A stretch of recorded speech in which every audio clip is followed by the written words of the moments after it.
Look, I always wish Jim the best. I hope he does well.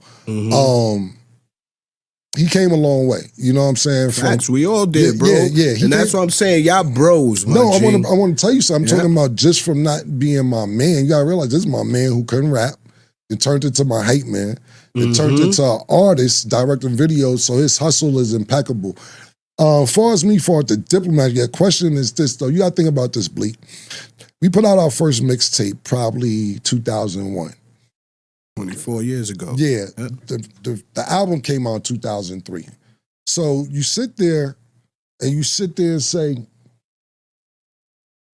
okay, 2001 to let's say we broke up 2007. Even if you give it 2008, that's a 6-7 year run. Music was just so powerful. The logo was still, people just love it. Our first reunion, I'm talking about after we broke up, got back together, was in 2010. Yeah. The first reunion show we did. If we can't get it together now, it's been 2010 to 2025. So the reunions and arguments and fighting's been 15 years. The run was only 7 years. 50 Cent made one power move that shook Dipset to the core, and Cameron is finally breaking his silence. This ain't just about rap beef. This is about loyalty, business, and the kind of financial decisions that change careers forever. Cameron just spoke on where he really stands with Jim Jones after years of disputes, reunions, and broken deals. In the way he tells it, it's not just a personal issue. It's about money, power, and the long-term investments that either build you up or leave you stuck. Cam walks us through how he fought to get Jim Jones and Juelz in position. He talks about deals with Rockefeller, mixtapes, and even the moments when executives like Dame Dash warned him to slow down. But instead of waiting, Cam pushed the Diplomat brand full speed ahead. That hustle built a movement, but it also created tension that never fully went away. Now here's where things get even crazier. While Dipset was dealing with years of disputes, 50 Cent made one move that completely shifted the landscape. It's the kind of play that shows why business strategy and power moves in this industry matter just as much as the music. Cameron isn't just talking about nostalgia. He's talking about moving forward, creating new opportunities, and avoiding the trap of living off old stories. But at the same time, his words make it clear that the beef with Jim Jones runs deeper than most people ever realized. Once you hear it in his words, you'll understand why people are calling this one of the most honest takes he's ever given on Jim and Dipset. Now I'm about to play this clip for y'all, but before I do, I just need y'all to like, leave y'all thoughts down below in the comment section, and subscribe. Let's get into it. Speaking on Jim, I heard you say on your show, you like, yo, what's up with you and Beans? It's the same I feel with you and Jim, right, bro. Like, I need y'all to fix that, my G. Do you think that can ever be fixed? Look, to me, when it goes to the Diplomat shit, right, it's like the Williams brothers from the other side of the projects. It's like, you know, yo, the Smiths, them niggas be bugging. Yeah. The Diplomat thing to me is like, it's no matter what, at one particular time, nobody was bigger than the group. That's right. And I remember Dame saying that. Dame was like, yo, Cam, because what happened is this, I got a fucked up deal, Epic. I had to get the Def Jam, when I got the Rockefeller, I started maneuvering like, yo, I was in a fucked up situation. So when I'm trying to get Jim on, Juelz on, I remember I'm fighting for Jim. Nobody believed Jim was a rapper. I'm like, yo, nah, Jim, you gonna direct my videos. Jim, motherfucker, you gonna go with the deal, this, that, and the third. And basically, I'm fighting for all of us. So I remember I started getting the Diplomat mixtapes and them shits was hot. And Dame was like, Cam, you might want to slow that down. These niggas, you know, if you put you out, wait a while for the Diplomat. So therefore, it's not the same thing. I'm like, nobody got time to wait. Y'all been in a comfortable situation. That's right. All my niggas been fucked up the last 2-3 albums. We trying to get on. So even like with Jim, I didn't get him his first deal at Koch. Like, I got the single, the artist deal at Rockefeller. I went to Kevin Lyles and Leor to get the joint venture deal for Juelz and the Diplomat album. Then Dame just came and started flipping, talking about, you ain't doing no deal with Cam. If I would have came and asked you for this deal, you would have told me no. So I ended up going through Rockefeller, Def Jam for Diplomats and Juelz when it was just going to be Diplomat, Def Jam. Oh, wow. Yeah, but Dame went up there flipping out on Kevin. And Kevin Lyles, I remember sitting there, he's like, Dame, I don't make money off albums. I get paid a salary. I don't give a fuck if it goes through you, Def Jam, whatever. So, but back to the Diplomat thing. Look, I always wish Jim the best. I hope he does well. He came a long way. You know what I'm saying? Facts, we all did, bro. Yeah. And that's what I'm saying. Y'all bros, my No, G. I want to tell you something. I'm talking about just from not being my man. You got to realize this is my man who couldn't rap. It turned into my hype man. It turned into an artist directing videos, so his hustle is impeccable. As far as me, for the Diplomat, your question is this, though. You got to think about this, Bleak. We put out our first mixtape probably 2001. Shit, 24 years ago. Yeah, the album came out in 2003. So you sit there and say,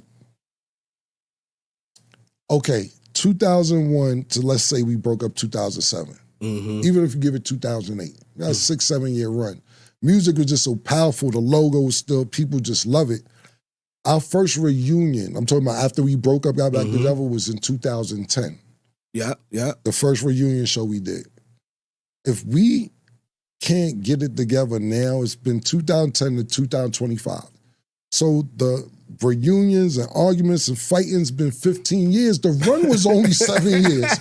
We got 15 years of disputes longer than the run. The run was 7 years. Yeah. The disputes is going on 10, we'll get together here and there, this, that, and the third. But the thing about it is this, and I'm be honest, is that the last scenario that we went to, me and Jim was cool. And I take responsibility for it, but I was dead serious. It was a time where Jim had did a show with 50. And I think...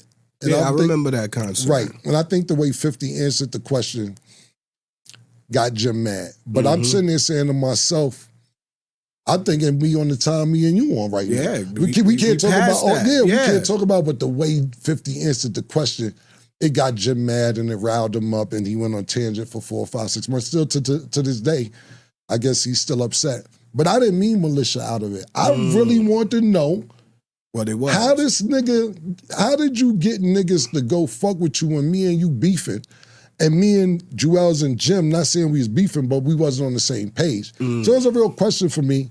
And, Jim got mad about it and still upset to this day about it. But I'm never going to say never. But at the end of the day, if you got to think about it, the disputes, the arguments, the reunions is 15 years old, and the run was 7 years old. I don't know if it could never go right. He got records dissing me earlier this year, whatever. I don't really pay no mind. People send it to me. But you gotta think about it. He put a song called Our Frenemies in like 2008. 17 years of diss records towards me.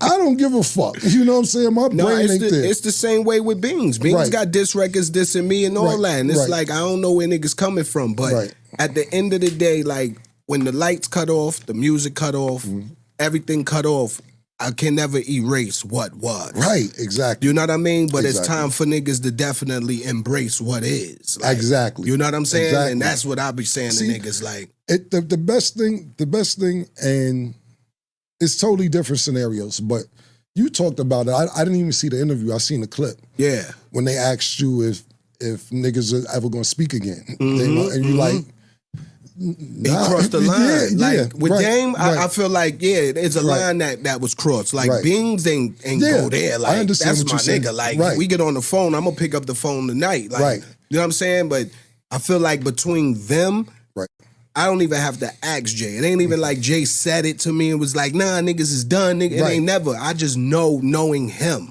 But the reason I brought that out, it isn't even about, because like Biggs my big bro too. Shout out to Biggs. Yeah, shout out Biggs. Definitely. So, silent OG. Yeah, that's my big bro. So it's like this. For instance, right? And that's what I'm saying, right? I built a few different entities that's doing well.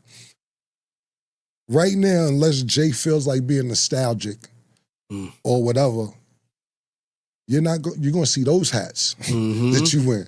It ain't. We could go Rockefeller every 5, 6, 7, 8 years, but this is what we pumping. It's what it is right now, exactly. So it's never not a problem to feel nostalgic and reminisce. But if you do too much of that reminiscing and just base everything you doing off of what the past was, you just gonna sound like a nigga with a bunch of stories and you old and bitter and so on and so forth. The truth is money and power will always test loyalty in hip hop, and Dipset is the perfect example of that. What I take away from what Cameron just said isn't anger or bitterness, it's really perspective. He's looking back at a run that lasted 7 years and a beef that stretched on for 15. That right there tells you just how powerful money and ego can be in this game. When the financial part doesn't line up with the friendships, the business becomes bigger than the brotherhood. Now for me, it's not about whether Cam was right or Jim was wrong. It's about understanding how emotional decisions can either build a legacy or break a movement. Cam fought for deals, for mixtapes, for tours, and for recognition. Jim hustled his way from being a hype man into a real artist and a real businessman. Both stories are about growth. Both stories are about turning struggle into financial security and long-term wealth. That's why I respect what Cam is saying. He's focused on moving forward, on creating new opportunities and building businesses that outlast the beef. Too many artists get stuck living off the past, and when you only live off the past, you end up broke and bitter, while everybody else is chasing financial freedom. Cam is showing that even with disputes, you can still build. The other part of this that stood out to me is how 50 Cent fits into the picture. His power move didn't just affect Dipset in the moment.